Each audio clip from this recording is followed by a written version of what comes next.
তারা যে আজকে আমার শপথ গ্রহণ অনুষ্ঠানকে বাধাগ্রস্ত করার মাধ্যমে এই রায়ের কার্যকর করাকে যে ব্যাহত করছে, প্রকান্তরে তারা কিন্তু ওই অবৈধ তাপস এবং অবৈধ নির্বাচনকেই তারা বৈধতা দিচ্ছে। এটাই হচ্ছে। আমি তাই সবাইকে বলবো, ঠিক আছে,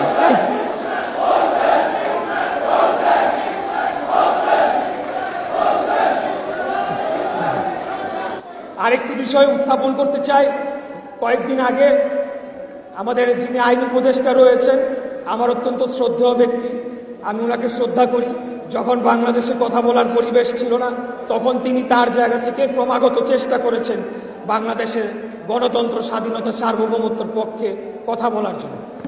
তিনি একটি জনপ্রিয় টক শোতে এই বিষয়ে কিছু কথা বলেছেন এবং সেখানে তিনি যে যুক্তিগুলো দাঁড় করিয়েছেন সেগুলোর মাধ্যমে কিন্তু আসলে বোঝা যায় যে এটা সরকারের নির্দেশে, সরকারের সিদ্ধান্ত ছিল ডে ওয়ানে যে ইশরাককে বসতে দেয়া যাবে না। এখন যে কোনো অজুহাত তারা খুঁজে বের করার জন্যে সেটি আপ্রাণ চেষ্টা তাদের জায়গা থেকে করেছে।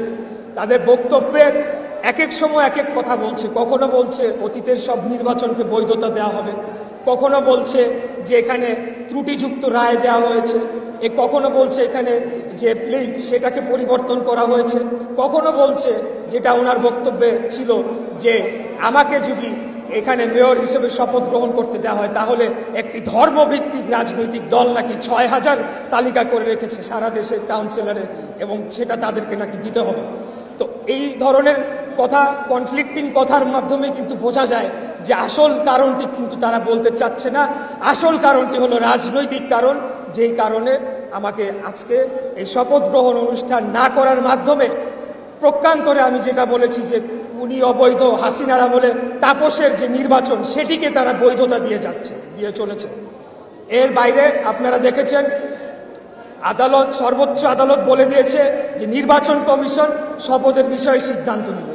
কিন্তু আমরা দেখতে পেয়েছি এনসিপি নামক যে রাজনৈতিক দলটি নতুন তৈরি হয়েছে তার একটি বিপদগামী ক্ষুদ্র অংশ তারা নির্বাচন কমিশনের সামনে একটা মব তৈরি করে সেখানে একটা ভীতিকর পরিস্থিতি তৈরি করলো এবং পরবর্তীতে আমরা দেখলাম যে নির্বাচন কমিশন এই বিষয়ে তারা আর কোনো সিদ্ধান্ত নিতে রাজি না। তাহলে এটা জনগণের মাঝে কি বার্তা পৌঁছাচ্ছে? যদি তাদের পছন্দনীয় কিছু না হয় তাহলে তারা সেখানে গিয়ে মব কালচার তৈরি করবে এবং পরবর্তীতে তাদের পছন্দ মতো সিদ্ধান্ত দিতে হবে। অতএব তারা নির্বাচন কমিশনকেও বাইরে থেকে অবৈধভাবে প্রভাবিত করছে, তারা আদালতকেও তারা মানতে চাচ্ছে না, তারা সংবিধানকেও মানতে চাচ্ছে না, তারা কোনো কিছুই মানতে চাচ্ছে না। যখন প্রয়োজন হচ্ছে তারা বলছে যে তারা সংবিধান মানে না, অতীতের কিছু মানে না। আবার যখন প্রয়োজন হচ্ছে তখন তারা এই সংবিধানেরই দোহাই দিচ্ছে, এই সংবিধানেরই অজুহাত দিচ্ছে। তাই আজকে আমি যে কথাগুলো বলতে চাই সেটা হলো যে আমরা চাই আলাপ আলোচনার মাধ্যমে বাংলাদেশের গণতান্ত্রিক উত্তরণের যে প্রক্রিয়া শুরু হয়েছে সেটিকে আমরা সমর্থন করি এবং আমরা চাই না যে সেটি কোনোভাবে বাধাগ্রস্ত হোক, কারণ আমাদের মূল উদ্দেশ্য হচ্ছে বাংলাদেশে একটা জাতীয় সুস্থ, সঠিক, অংশগ্রহণমূলক জাতীয় নির্বাচনের মাধ্যমে জনগণের সরকার প্রতিষ্ঠা করা। কিন্তু এই যে আমার যে ঢাকা দক্ষিণ সিটি কর্পোরেশনের যে রায় এবং সেটিকে যে কার্যকর, পূর্ণাঙ্গভাবে কার্যকর করার জন্য যে বাধাগ্রস্ত করা হচ্ছে, এটার বিরুদ্ধে আমাদের যে আন্দোলন রয়েছে সেটি অবশ্যই অবশ্যই চলমান থাকবে। এখান থেকে ফিরে আসার কোনো সুযোগ নাই। ঠিক আছে দাঁড়া, আমি ঠিক আছে দাঁড়া। আমরা বারে বারে বিভিন্নভাবে সরকারের সাথে যোগাযোগ করেছি, বিভিন্নভাবে আন্দোলন করেছি, আপনাদের মিডিয়ার ভাইদের মাধ্যমে আমরা বক্তব্য রেখেছি, কিন্তু কোনোভাবেই সরকারকে কেন জানি বোঝানো যাচ্ছে না যে এই লড়াই আমরা হারার জন্য আসি নাই, এই লড়াই আমরা জেতার জন্য এসেছি। কারণ এখানে জনগণের ভোটে আমি সরাসরি নির্বাচিত হয়েছি, মানুষের গণতান্ত্রিক অধিকার রক্ষার জন্য আমরা লড়াই করছি।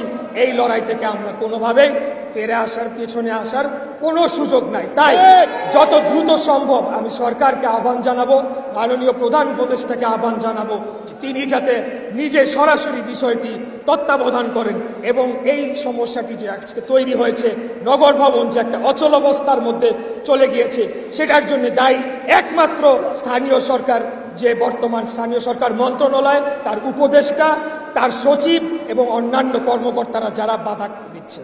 তা আমি বলবো যে আমরা আইনের প্রতি শ্রদ্ধাশীল, আমরা নিয়মতান্ত্রিক রাষ্ট্র পরিচালনায় বিশ্বাস করি, তাই আমরা গণতান্ত্রিক উপায়ে আমরা শান্তিপূর্ণ অবস্থান কর্মসূচির মাধ্যমে আমরা এটা সুরাহা করতে চাচ্ছি। কিন্তু আমরা চাই না জনগণের আর ভোগান্তি দীর্ঘায়িত হোক, আমাদেরকে বারে বারে এখানে এসে আন্দোলন করতে হোক, মিডিয়ার ভাই আপনাদেরকে বারে বারে ডেকে আনতে হোক, এই একই বিষয়ে বারে বারে আপনাদেরকে ব্রিফিং করতে হোক।